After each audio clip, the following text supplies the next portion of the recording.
गजेंद्र रावत की कहानी डिनर, जिसका पाठ कर रही हैं चांद। इस कहानी में बड़े शहरों में कामकाजी महिलाओं की मुश्किलें किस तरह से नई नई परिस्थितियों में नए नए रूप में उभर कर सामने आती हैं, और कहानी में इसी संदर्भ को बड़े पुख्ता तरीके से उठाया गया है। तो लीजिए, पेश है गजेंद्र रावत की कहानी डिनर। अगस्त की शुरुआत थी। बारिश की तेज बौछारें होकर हटी ही थी, लेकिन अब वातावरण में किसी तरह की कोई सरसराहट नहीं बची थी। एकदम ठहरी हवा सीली और चिपचिपी हो गई थी। आसमान में काले दूधिया बादलों में खामोश घमासान मचा हुआ था, मानो किसी चिकने फर्श पर फिसल रहे हों। लेकिन सड़क पर वाहनों की धक्का पेल से उठती बेसुरी ध्वनि ने वहाँ बिखरी कुदरत की नायाब चुप्पी को जबरन दबा दिया था। उर्मी के कंधे पर लंबी तनियों के 2 बैग झूल रहे थे और एक बड़ा पॉली बैग उसकी ठुड्डी तक पहुंच रहा था, जो दोनों बाजुओं के बीच थमा हुआ था। बुरी तरह अस्त पस्त थी वो, पसीने से एकदम तरबतर। खीज और झुंझलाहट के बावजूद उसकी आंखें उद्विग्न सी सामने के सरपट दौड़ते ट्रैफिक पर लगी हुई थी। वो ऑटो खोज रही थी। कभी कोई ऑटो दिखाई देता, पर हाथ देने पर रुकता ही ना था। जो रुकता वो रोहनी जाने के नाम से ही बिदक जाता। वे बहुतों से पूछ चुकी थी। बार बार ऑटो वालों की हिलती स्प्रिंगदार खिलौनों सी मुंडियों से उसे बुरी तरह चिढ़ा दिया था। इस ना की आशंका भर से उसके दिल की धड़कनें तेज हो गई। इस अविवेकपूर्ण अभ्यास ने उसकी टांगों से मानो संचित ऊर्जा का रेशा बाहर खींच लिया हो। वह लगभग पैरों को घसीट रही थी। उनमें कदम भर चलने की ताकत नहीं बची थी।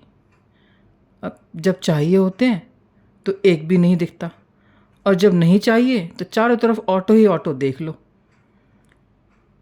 इतना तो दिन भर के काम से नहीं थकी जितना कमबख्त ऑटो करने में टांगें टूट गई। देखो, अभी तक हो भी नहीं पाया, वह सोच रही थी, और बचती बचाती सड़क पार कर पैदल ही चलने लगी।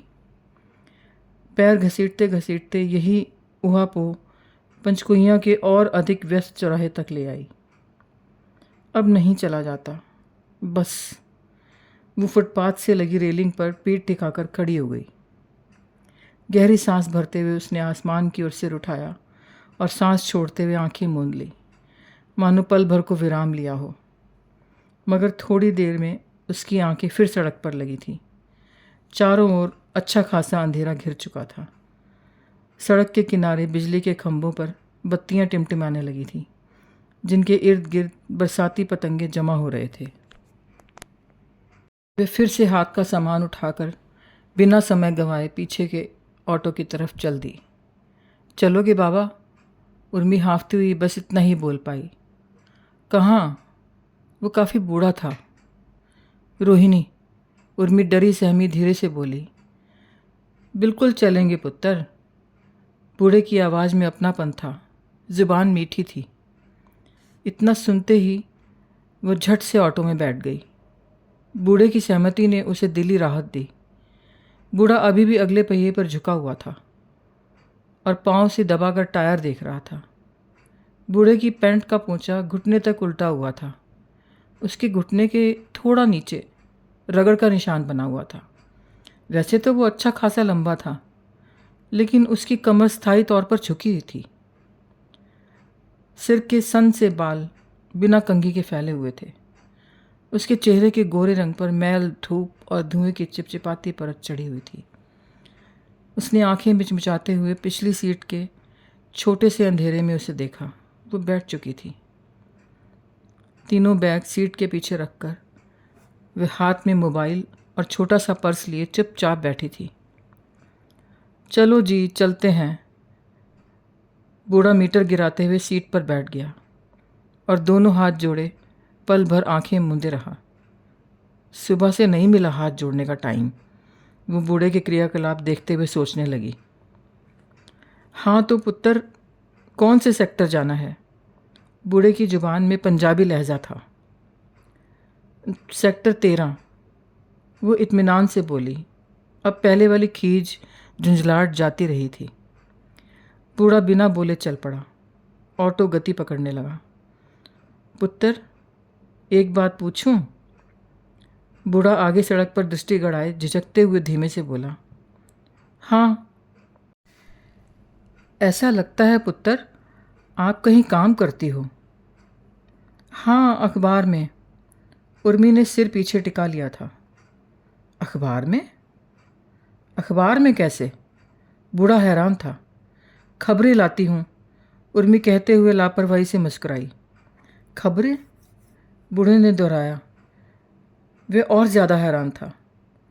काफ़ी देर तक बूढ़ा चुप रहा। उर्मी की इस अजीब नौकरी के बारे में सोचता रहा।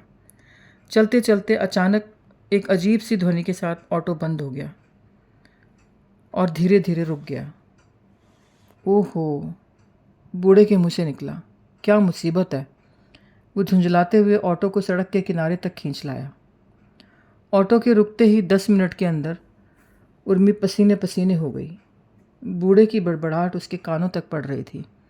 गर्मी और घुटन से त्रस्त वे सामान ऑटो के भीतर ही छोड़कर नीचे बैठे बूढ़े के पास आ खड़ी हुई और थोड़ा सा नीचे झुकते हुए बोली, ठीक तो हो जाएगा ना?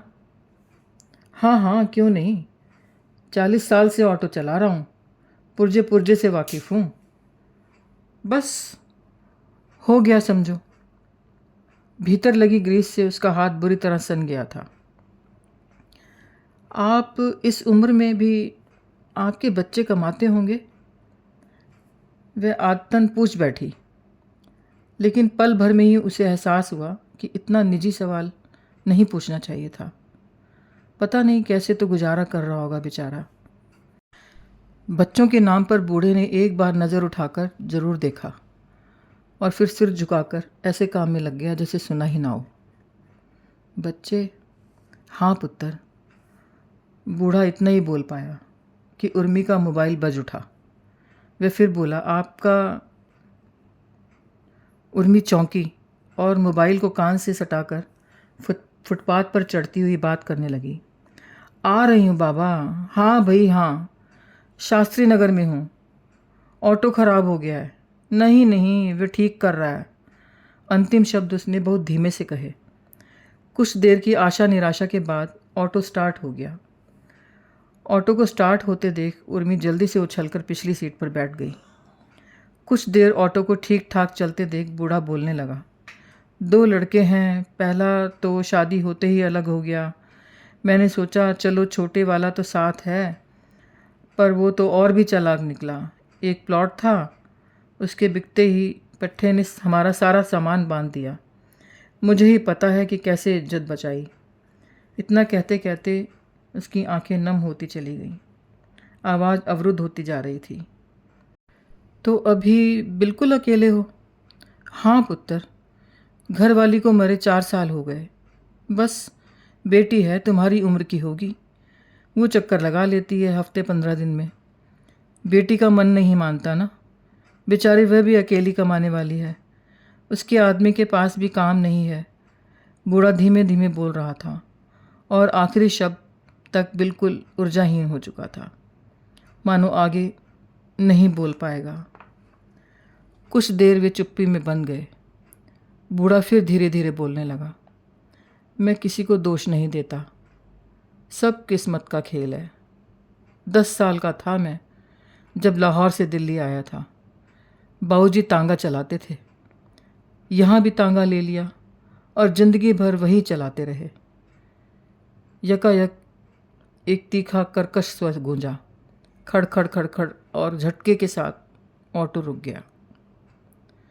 ओफो, अब क्या हुआ? बूढ़ा झुंझलाया। उर्मी ने कलाई को रोशनी तक ले जाकर टाइम देखा, फिर खीज में धीरे से फुसफुसाई, नो, ओह नो।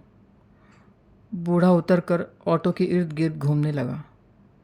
पंचर हो गया, 10 मिनट लगेंगे, आप फिक्र ना करें। फिर एक बार ऑटो पटरी के साथ खड़ा हो गया। बूढ़े ने आगे से प्लग, पाना, जैक और स्टेपनी निकाल ली और बैठकर जैक लगाने लगा। उर्मी ऑटो से उतरकर फुटपाथ पर चढ़ गई। उद्विग्न सी सिर नीचे किए छोटे छोटे कदमों से टहलने लगी। अब टाइम ज़्यादा हो गया है, ये गुस्सा कर रहे होंगे। बच्चे तो मेरे जिम्मे ही मानकर चलते हैं ना, उसने सोचा। आकाश बादलों से पटा हुआ था। दूर कभी कभी बिजली चमक जाती थी, जिसकी तेज़ रोशनी आसपास के घिरे अंधेरे में दिखाई दे रही थी। अचानक मोबाइल बजने की आवाज़ ने उसे चौंका दिया। ये चिंता कर रहे होंगे। उसने जल्दी से मोबाइल कान से लगा लिया। हेलो हेलो, क्या हो रहा है? कहाँ हो यार? वह ऑटो से थोड़ा दूर जाकर धीरे से बोली। ऑटो पंचर हो गया है। ऑटो वाला बूढ़ा है, बेचारा धीरे धीरे पहिया बदल रहा है। ऐसे खटारे में क्यों चढ़ी? छोड़ो उसे, दूसरा ऑटो ले लो। दूसरा मिलना मुश्किल है, बहुत मुश्किलों से मिला है ये भी। अरे हाँ, तुम तो बूढ़े का साक्षात्कार ले रही होगी। वृद्धों के एकाकी जीवन पर लेख जो लिखना है। नहीं नहीं, क्या बात कर रहे हो? नहीं नहीं, क्या ऐसा ऑटो लिया ही क्यों? कभी तो दिमाग का इस्तेमाल किया करो। वह उसी तरह झुकी हुई एक लंबी सांस खींचकर बिना हिले डुले खड़ी रही। झिड़कते रहते हैं हर वक्त, ना जाने क्या समझते हैं अपने आप को। मैं कोई जानबूझकर ऐसा कर रही हूँ? इसे 50 रुपये दे देती हूँ। उसने 50 का नोट एक पर्स से निकाल कर मुट्ठी में दबा लिया। अब वह सामने गुजरते ऑटो पर नज़र रखे हुए थी। टाइम लगेगा क्या बाबा? नहीं पुत्र, बस हो गया। बूढ़ा पहिए के नट कस रहा था। तुम्हारा छोटा बच्चा है क्या? बूढ़ा दोनों घुटनों पर हाथ रखकर खड़े होते हुए बोला। वह बूढ़े की इस असंगत प्रश्न से हैरान थी, लेकिन उसने धीमे से स्वीकृति में सिर हिला दिया। असंगत प्रश्न होने के बावजूद उसे अपने पापा की याद आ गई। उन्होंने बड़े किए हैं मेरे दोनों बच्चे। बूढ़ा ऑटो की तकनीक पर बड़ी देर तक बड़बड़ाता रहा। वे बिना कुछ कहे बैठ गई। ऑटो फिर से दौड़ते ट्रैफिक में शामिल हो गया। ऑटो अब सिग्नल पर रुका तो उर्मी ने कलाई की घड़ी को फिर देखा और सिर्फ होठों को हिलाते हुए फुसफुसाई। एक महाभारत अभी घर पर भी झेलनी है। क्या पकाना है? ओफ ओ, लेबर सी ज़िंदगी हो गई है। दिन भर रिपोर्टिंग के धक्के खाओ, घर पहुंचो, डिनर बनाओ। आगे की ड्राइविंग सीट पर बूढ़ा भी लगातार बड़बड़ा रहा था, जो ट्रैफिक के भारी शोर में स्पष्ट नहीं था। उर्मी का मन घर पर ही लगा था। अनुराग मुझसे तो इतनी पूछताछ कर रहे हैं कि कहाँ हूँ, पर ये नहीं कि सब्जी ही काट लें, दाल धोकर गैस पर चढ़ा दें। दिन भर आराम ही तो किया है। सुबह तो खाना मैं ही बनाकर आती हूँ, लेकिन मेरी किस्मत कहाँ? ये सब तो मेरे इंतज़ार में होंगे, आएगी और करेगी, और क्या।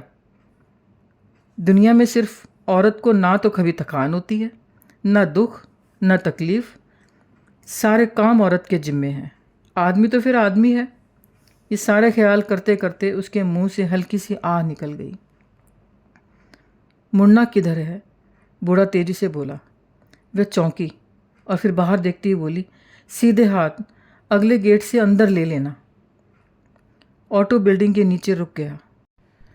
बूढ़े को पैसे देकर वह सामान को पहले की तरह समेटे भारी कदमों से सीढ़ियाँ चढ़ते चढ़ते सोचने लगी। 10 से ऊपर का टाइम हो गया है। 3 भूखे प्राणी घर में विचरण कर रहे होंगे। उनके लिए, अपने लिए खाना बनाना है। क्या मुसीबत है। सुबह फिर प्रेस कॉन्फ्रेंस और दफ्तर। कैसे होगा ये सब? क्या उनके बस का कुछ भी नहीं है? मैं भी तो जॉब करती हूँ। ये तो 3 महीने से घर पर ही हैं। मेहनत तो मेरे काम में ही ज़्यादा है। वो दरवाजे तक पहुँच गई और बेल दबाकर दीवार से सिर टिकाकर खड़ी हो गई। दरवाज़ा खुला। वे तीनों एक साथ ही उदास चेहरे लिए दरवाजे पर खड़े थे। छोटा दौड़कर उससे लिपट गया। मम्मा, भूख लगी है। उसके तन बदन में जैसे आग लग गई हो। कम से कम बच्चों को कुछ खाने को तो दे सकते थे, उसने सोचा, लेकिन धीरे से बुदबुदाई, अरे भीतर तो आने दो। अनुराग सिर नीचे किए हुए बोला, बहुत लेट हो गई हो। ऐसा भी क्या ऑटो था? उर्मी ने कुछ न कहा, एक नज़र रसोई की ओर देखा, एकदम साफ सुथरी। दिन में काम वाली करके गई होगी, तब से किचन में घुसे तक नहीं। इन्होंने सब्जी तक नहीं काटी, हर तरफ मुझे ही मरना है। वो भीतर ही भीतर सोचती रही। बेडरूम की तरफ जाते हुए विपरीत दिशा में हाथ से इशारा करते हुए बोली, वहाँ अंधेरा क्यों है? हम सब बेडरूम में ही थे ना, सीरियल देख रहे थे, इसलिए वहाँ क्या फ़ायदा बेकार में लाइट। अनुराग के साथ खड़ी बेटी शैफी ने कहा, चलो ठीक है, मैं हाथ मुंह धोकर खाना पकाती हूँ। वो तल्ख स्वर होकर बोली, सीरियल देख रहे हैं, बताओ। वे सब वहीं खड़े उसे हाथ मुंह धोते चुपचाप देखते रहे। उर्मी रसोई की तरफ मुड़ गई। एप्रन पहनकर फ्रिज से सब्जियां निकालकर स्लैब पर रखते हुए खीज से बोली, चाकू कहाँ है? डाइनिंग टेबल पर होगा। बेडरूम से अनुराग की आवाज़ थी। इनसे छोटी छोटी मदद की भी उम्मीद नहीं की जा सकती। वो झल्लाहट में पैर पटकती डाइनिंग टेबल तक पहुंची। यहाँ कहाँ रख दिया अंधेरे में, कोई चीज़ जगह पर नहीं मिलती। वो बड़बड़ाई और दीवार तक पहुंचकर लाइट का बटन दबा दिया। रोशनी होते ही उसने टेबल पर देखा तो भौचक्की रह गई। वहाँ खाना बना रखा हुआ था, सब्जी का डोंगा और केसरोल। उसने जल्दी से डोंगे का ढक्कन हटाया और देखकर ढक दिया। इस सीन को लाइव देखने के लिए वो तीनों बेडरूम से निकलकर डाइनिंग टेबल के पास इकट्ठा हो गए। उन्हें पास देखकर उर्मी झेप गई, हथेलियों से मुंह छिपाती वहीं दुबक कर बैठ गई। वे तीनों जोर जोर से हंसते ताली बजाते उसे घेर कर खड़े हो गए। छोटा मौका देखकर माँ से चिपक गया, तुतलाता हुआ बोला, मम्मा हमने बना दिया। इतनी रात हंसी की आवाज़ दूर तक जाती रही। मैं भी क्या क्या सोचती रहती हूँ। उसने इन्हीं ठहाकों के बीच फिर सोचा। शर्म से उसके गालों पर लालिमा फैल गई।